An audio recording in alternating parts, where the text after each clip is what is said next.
Halo Sobat Pemilu, pasca dikeluarkannya putusan MK 135 tahun 2024, ternyata menyisakan polemik nih.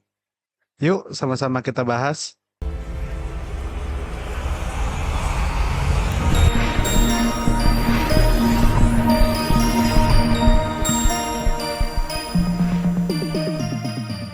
Seperti yang sama-sama kita tahu, kalau Mahkamah Konstitusi itu udah mutusin kalau pemilu nasional dan pemilu lokal nggak boleh lagi digabung kayak pemilu 5 kotak yang kita kenal selama ini.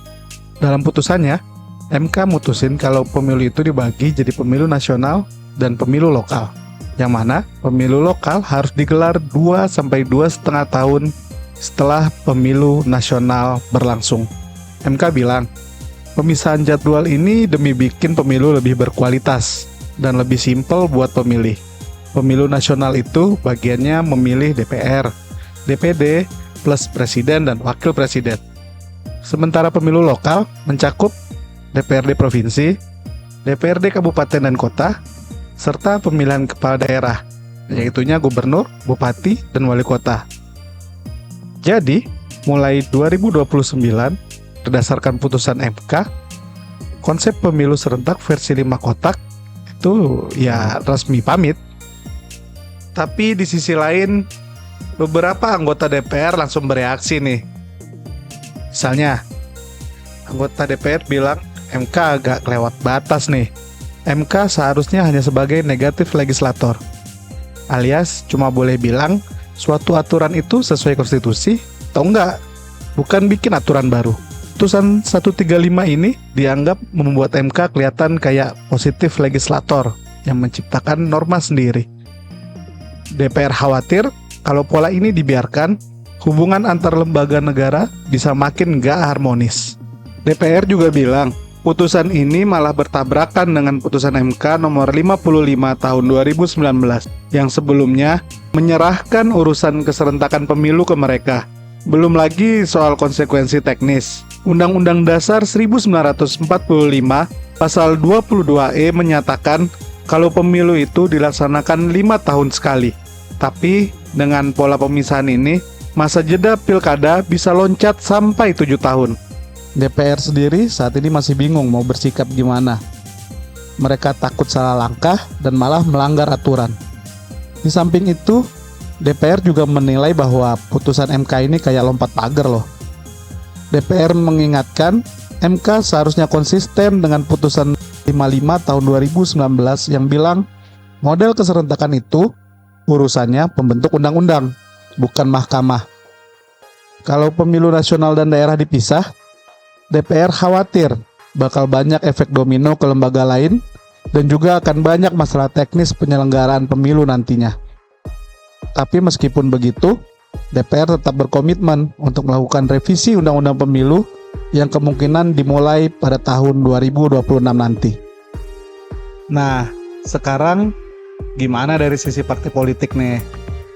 Dari sisi partai, suara yang muncul juga lumayan kritis. Ada partai yang bilang pemisahan pemilu bakal bikin siklus ketegangan politik makin panjang. Masa kampanye jadi lebih lama, koordinasi antar pejabat yang dilantik karena beda-beda waktu ya jadi ribet, dan suasana politik gampang tegang terus.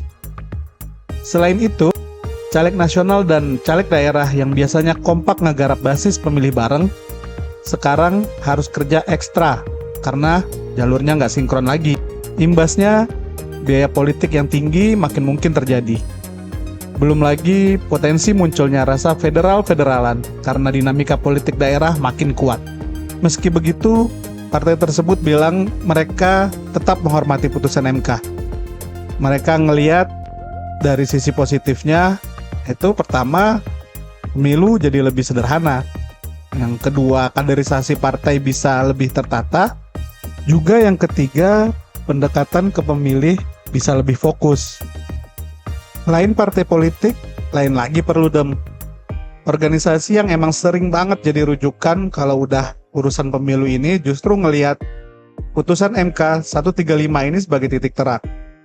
Menurut mereka, putusan MK yang memisahkan pemilu nasional dan pemilu lokal itu ibarat akhirnya ada yang ngeberesin kabel kusut dari sistem pemilu kita.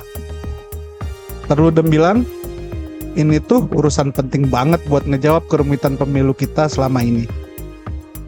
Dan emang, sebagai pemohon dalam perkara ini, Perludem datang ke MK dengan satu keresahan utama, yaitu format pemilu serentak yang ada sekarang bikin 3 aktor penting kewalahan: pemilih, partai politik, dan penyelenggara pemilu. Mereka berharap desain keserentakan pemilu bisa menjaga kualitas kedaulatan rakyat, bikin partai lebih terlembaga dengan sehat, sekaligus ngeringanin beban kerja KPU dan jajarannya. Timbangan ini juga diaminin loh sama MK. Mahkamah mengakui format pemilu 5 kotak ditambah pilkada di tahun yang sama itu emang bikin semua pihak ngos-ngosan.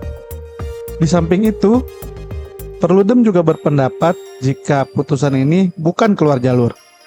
Justru ini mempertegas apa yang udah diteken MK di putusan-putusan sebelumnya, yaitu pemilihan DPR, DPD, dan Presiden emang nggak boleh dipisah.